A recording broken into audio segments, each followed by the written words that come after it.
अब सब आमिर चाहिए ना, जोधा बेगम के साथ उनकी देखभाल करने, उनका ख्याल रखने, है ना? हाँ कि नहीं? जी। तो फिर तुम्हारे रहते वो गायब कैसे हो गई? तुम सब हमेशा उनके साथ रहती हो ना, तो इस समय कहां थी जब वो यहां से चली गई? उन्होंने हमें आदेश दिया था कि वो कुछ देर अकेले रहना चाहती। उन्होंने कहा और तुमने मान लिया? किस तरह से अपने फर्ज को अंजाम देते हैं? हमें जो दंड देना है दे दीजिए शहंशाह, तो जोधा बेगम को ढूंढिए, टूटी हुई थी वो, न जाने कहाँ होंगी। हम आपके आगे हाथ जोड़ते हैं शहंशाह, इससे पहले कि कोई अशुभ घटना हो जाए उन्हें ढूंढिए। उसके बाद आप हमारा सर भी काटना चाहेंगे तो हम विरोध नहीं करेंगे। आप ही उन्हें ढूंढ सकते हैं, उन्हें ढूंढिए।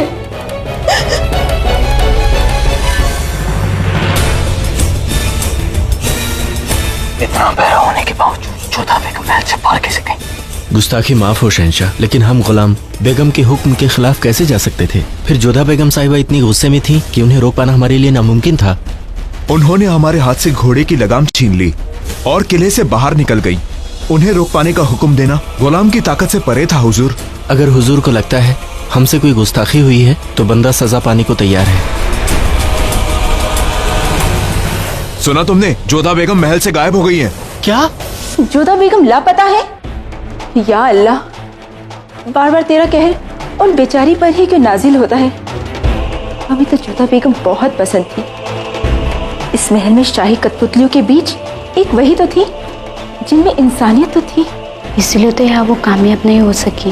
वो महल से लापता हो गए हैं। हाँ, हमें तो महम पे शक है। जोधा बेगम फूटी आंख नहीं सुहाती उन्हें।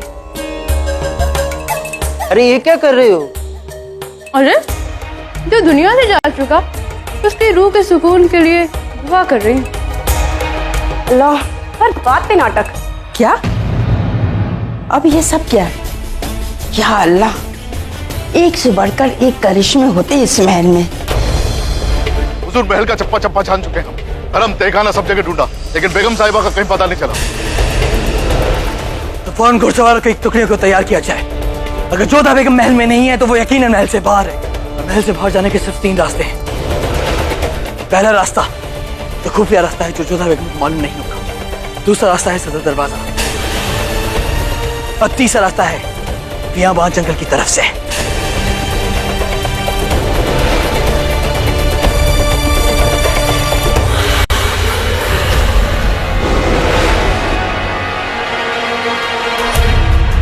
बहुत बड़ी गलती की बेगम रुकैया आपने।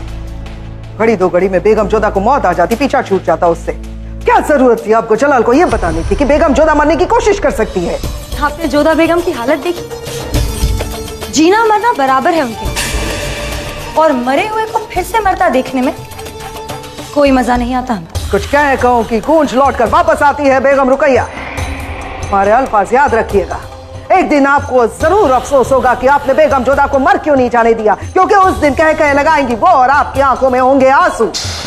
आज अगर बेगम जोधा बचकर वापस आ गई ना तो मरेंगी आप रोज तिल तिल करके। जोधा बेगम हम पर क्या कहे लगाएंगी? हम पर? चींटी से ज्यादा औकात नहीं है उनकी हमारे सामने। तो चींटियां हाथी को भी खून के आंसू रुला देती है बेगम रुकैया। बेगम जोधा की मजबूती का और उनकी ताकत का अंदाजा नहीं है आपको। ताकत? उनकी ताकत का अंदाजा है हमें, भागने की ताकत का। और शहंशाह को अपने पीछे भगाने की ताकत भी रखती है वो। अपनी मगरूरियत में आपने ये नहीं देखा कि पहली बार दूसरे मजहब की रानी को इस महल में अपने मजहब पर बने रहने की इजाजत दी गई। पहली बार मंदिर बनाने की शर्त मानी गई और पहली बार इस महल में होली खेली गई। और बेगम रुकैया अब ये बार बार होते रहेगा। आपको ये लगता है कि शहंशाह को बेगम जोधा की परवाह नहीं है, लेकिन हमें इस बात का यकीन होने लगा है कि शहंशाह को खुद पता नहीं है कि उन्हें बेगम जोधा की परवाह होने लगी है। बेगम जोधा ने मीना बाजार में रंग की दुकान लगाई, हम पर रंग उछाला। अब पता नहीं कब वो शहंशाह को अपने रंग में रंग दे। पता नहीं कब वो आपके चेहरे का, आपकी ताकत का, आपकी मगरूरियत का रंग छीन ले। फिर मत कहिएगा महामंगा ने आपको आगाह नहीं किया। बस! अगर जलाल ने आपको अम्मी जान का दर्जा नहीं दिया होता ना महम, तो हम आपको ऐसी कड़ी सजा देते कि जिंदगी भर किसी को सलाह देने की गलती नहीं करती आप। और आप कह रही है कि हम जोधा को, उसकी ताकत को नहीं जानते, जरूरत भी नहीं समझते, क्योंकि हम जलाल को जानते हैं। और आप तो क्या, कोई पीर फकीर, खुद फरिश्ते भी आकर हमारे सामने कहे ना कि जलाल को जोधा से मोहब्बत हो गई है, तब भी हम यकीन नहीं करेंगे, क्योंकि जलाल के सीने में दिल ही नहीं है। और उनके दिमाग पर सिर्फ और सिर्फ हमारी हुकूमत है।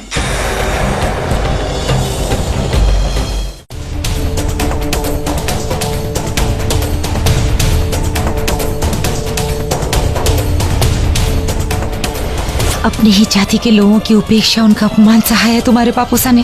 तुम्हारी छोटी बहन सुकन्या के संबंध तक का समझौता किया है हमने इस संबंध के लिए। तुम्हारी बेटी की डोली आमिर से उठी थी, तुम्हारी इच्छा है कि उसकी अर्थी आगरा से उठे। शायद तुम ये बात नहीं जानती हो कि नशे में इंसान सच बोलता है। तो आज तुम्हें एक राज की बात बताते हैं। हमने तुमसे निकाह सिर्फ इसलिए किया है क्योंकि हम तुमसे बेइंतहा नफरत करते हैं।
रुक जाइए जोधा बेगम, क्या हमारा हुक्म है?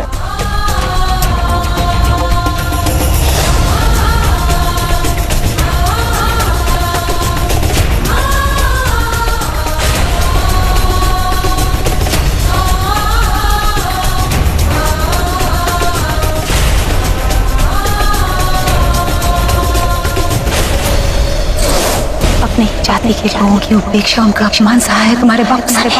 शायद तुम ये बात नहीं जानती हो कि नशे में इंसान, हमने तुमसे निकाह सिर्फ इसलिए किया है क्योंकि हम तुमसे बेइंतहा नफरत करते हैं। हमारी बेटी की डोली आमिर से उठी थी, हमारी इच्छा है कि उसकी अर्थी आगरा से उठे।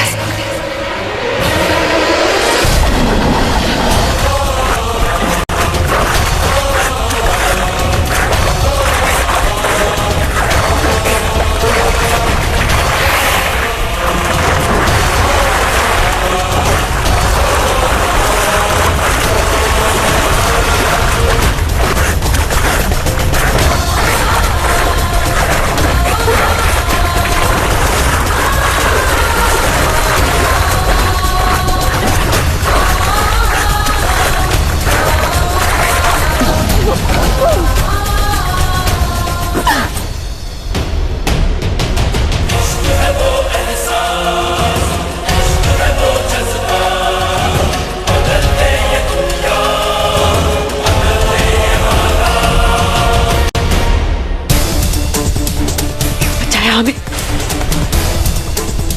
हाँ, क्या सिद्ध करना चाहते हैं आप कि हमारे जीवन मृत्यु दोनों आपके हाथों में? ना हम अपनी इच्छा से जी सकते और ना ही अपनी इच्छा से मर सकते हैं हम। ना हमें आगरा का छोड़ा, नहीं आमेर का। बिल्कुल अकेला कर दिया है आपने हमें। मृत्यु से भी दूर कर दिया आपने। क्यों बचाया हमें, बताइए। चले जाइए यहाँ से, अकेला छोड़ दीजिए हमें। बस लफ्ज नहीं, एक लफ्ज और नहीं जोधा। जब देखो शिकायत, जब देखो ताने कि कभी हमने आपके साथ ये किया, कभी हमने आपके साथ वो किया, कि कभी हमने आपसे आपकी जिंदगी छीन ली, आपको अकेला कर दिया। लेकिन आज तक आपके मन में जो आया आपने वो किया, आपके दिल में जो बात थी आपने वो कही। हमने आपकी सारी शर्त मानी, आपकी सारी ख्वाहिश को कबूल किया, यहां तक कि तुम्हारी आगे लौटने की ख्वाहिश को हमने पूरा किया। लेकिन हम आपको ये बेवकूफी नहीं करने देंगे। आप अपने आप को समझती क्या हो? हम मानते हैं कि अपनी जिंदगी पर आपका हक है, लेकिन मुगल सल्तनत की इज्जत और उसके रुतबे को कायम रखना हमारा फर्ज है जोधा। और हम आपको उसकी इज्जत और उसके रुतबे की रुसवाई नहीं करने देंगे। हम मानते हैं कि रुकैया बेगम के मामले में हमसे गलती हुई, लेकिन जैसे हमें उस गलती का एहसास हुआ हमने इसे फौरन कबूल किया और सबके सामने आपसे माफी मांगी। लेकिन क्या कभी आपने ये सहमत उठाने की कोशिश की कि इज्जत और गुरूर सिर्फ आपके पास में नहीं, बाकी सब लोगों के पास भी होता है? हम मानते हैं हमने आपसे निकाह सिर्फ इसलिए किया क्योंकि हम आपसे नफरत करते हैं, लेकिन उस जंग का आगाज आपने किया था जोधा बेगम। आपने शेर की मांद में जाकर उसे ललकारा था। हम तो बस उस बेइज्जती का बदला ले रहे हैं जो आपने सरेआम आमिर में हमारी की। हम आपके सीने में दर्द भरना चाहते हैं क्योंकि आपने मुगल सल्तनत के बादशाह की गर्दन पे तलवार रखी। हम आपको तड़पाना चाहते थे, हमने आपको तड़पाया तो क्या गलत किया? अगर आपके वालिदैन ने आपको ले जाने से मना कर दिया तो इसमें हमारी गलती नहीं है जोधा। तो हम उस गलती की सजा नहीं भुगतेंगे और ना ही अपने खानदान और मुगल सल्तनत की इज्जत की बदनामी होने देंगे। हमें चिढ़ है आपसे, आपकी जुबान से, आपकी आंखों में भरे सवाल से। हम नफरत करते हैं आपसे। इतनी ही घृणा, इतनी नफरत करते हैं आप हमसे, तो हमें मार क्यों नहीं डालते हैं? अगर ऐसा होता तो इस नफरत की जंग में आप जीत जाते, जो हम नहीं चाहते, और ना ही हम मुगल सल्तनत की इज्जत को इस खेल में मोहरा बनने देंगे। अगर आपके वालिदैन के घर में आपके लिए जगह नहीं है तो मुगल सल्तनत के महल में उसकी बेगम के लिए बकायदा जगह है। भले ही हमारे बीच शौहर और बीवी का रिश्ता नहीं हो, लेकिन हमने आपको वो सारी सहूलियत मुकम्मल की जाएगी जो एक बेगम के लिए होती है। एक बात और जोधा, अगर महल में किसी को इस बात की खबर हुई कि आज आपने मुगल सल्तनत की इज्जत पाने की कोशिश की तो हमसे बड़ा कोई नहीं होगा, समझिए ना?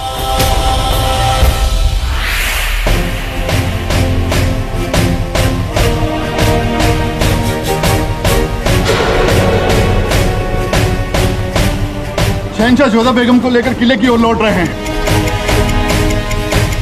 वापस चलो और बाकी टुकड़ियों को भी इत्तला कर दो।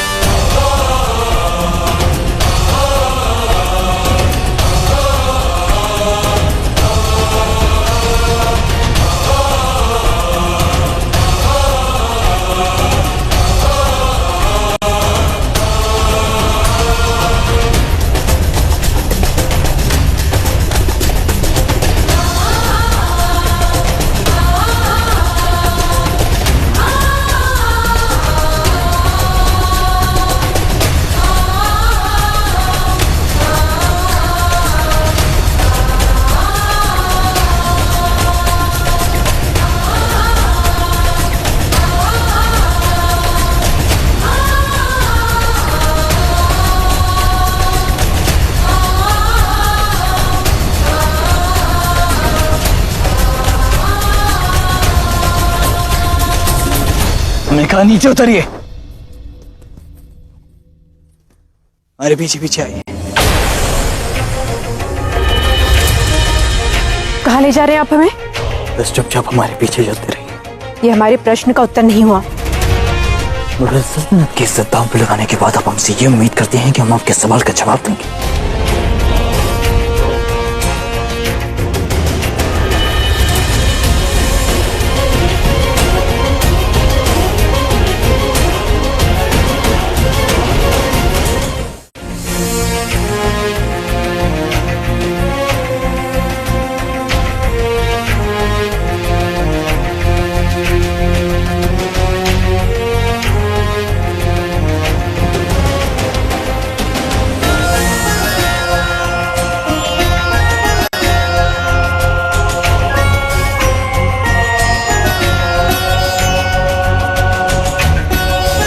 ये खुफिया रास्ता है जो किसी की नजर में आए बगैर सीधा महल तक जाता है।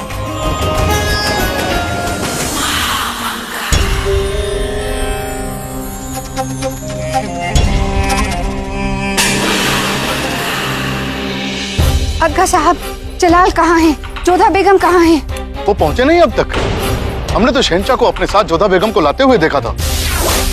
हमसे बहुत आगे भी थे वो। उन्हें तो पहुंच जाना चाहिए था अब तक। नहीं पहुँचे अब तक अग्गा साहब। हम तो तब से यहीं खड़े उनका इंतजार कर रहे हैं।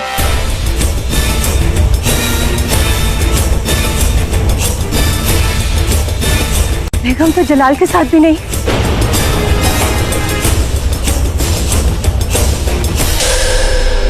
जलाल, जोधा कहाँ है? वो आ चुके हैं अम्मी जान, और सही सलामत। उन्होंने बिना किसी से इजाजत लिए, बिना किसी को खबर किए महल से बाहर जाने की गुस्ताखी की, इसलिए हमने उन्हें अकेले रहने का हुक्म दिया है। और कोई भी बिना हमारी इजाजत के उनसे मिल नहीं सकता। इस बार कोई भी में आप भी शामिल हैं अम्मी जान।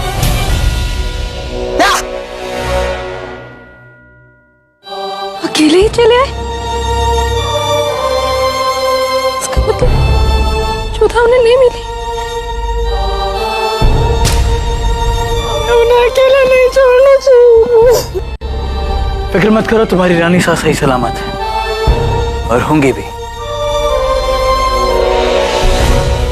मुगल सल्तनत की बेगम है, जल्दी वो तुम सब से रूबरू होंगी, बस आज नहीं। आपने हमें याद फरमाया अम्मी जान। हाँ रुकैया बेगम, हम जानना चाहते हैं जोधा बेगम के बारे में जलाल से तुम्हारी कोई बात हुई? नहीं अम्मी जान, हम तो अभी तक मिले भी नहीं उनसे। ठीक है, यही जानना था हमें। मलिकाए आजम का इकबाल बुलंद हो। पीर अल्लाह रखा साहब तशरीफ ला चुके हैं। पीर अल्लाह रखा साहब? वो तो बहुत पहुंचे हुए नजूमी है ना? हाँ, हम ही ने उन्हें बुलाया है। महल में जो कुछ चल रहा है उसके बारे में मसलत के लिए।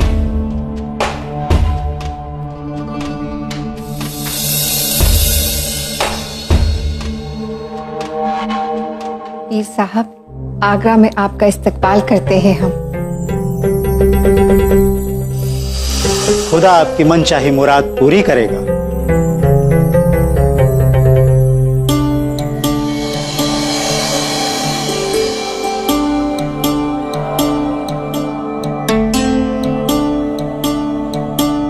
सब ठीक तो है ना पीर साहब? कुछ दिनों से महल में जो चल रहा है उसके बाद हमारे दिल में एक अनजाना सा खौफ आने लगा है। आपकी गिनती और सितारों की चाल क्या कहती है? खौफ की कोई बात नहीं है मलिका। हाँ, थोड़ी परेशानी जरूर है। आने वाले कुछ दिन आपके बेटे शहंशाह जलाल के लिए मुश्किल से भरे हो सकते हैं। खुदा खैर करे। बताइए तो पीर साहब, इन मुश्किलात से निकलने का कोई रास्ता तो होगा? जिसने दुनिया बनाई है उसके करम से रास्तों की क्या कमी है? तो बताइए, जलाल की मुश्किलात कैसे कम होंगी? अजमेर शरीफ जाना होगा शहंशाह को। उनके हुजूर में सिजदे करने होंगे अपनी बेगम के साथ, और उनके साथ किस बेगम को जाना है ये भी उस पाक परवरदिगार के नूर से ही तय होगा। हम कुछ समझे नहीं। ये कल के सूरज का नूर ही तय करेगा। जुल्हिजा का पाक माह अभी चल रहा है और कल इस पाक महीने का पहला मुबारक जुम्मा है। जिस बेगम पर कल के सूरज की रोशनी का नूर सबसे पहले पड़ेगा वो शहंशाह के साथ अजमेर शरीफ जाएगी।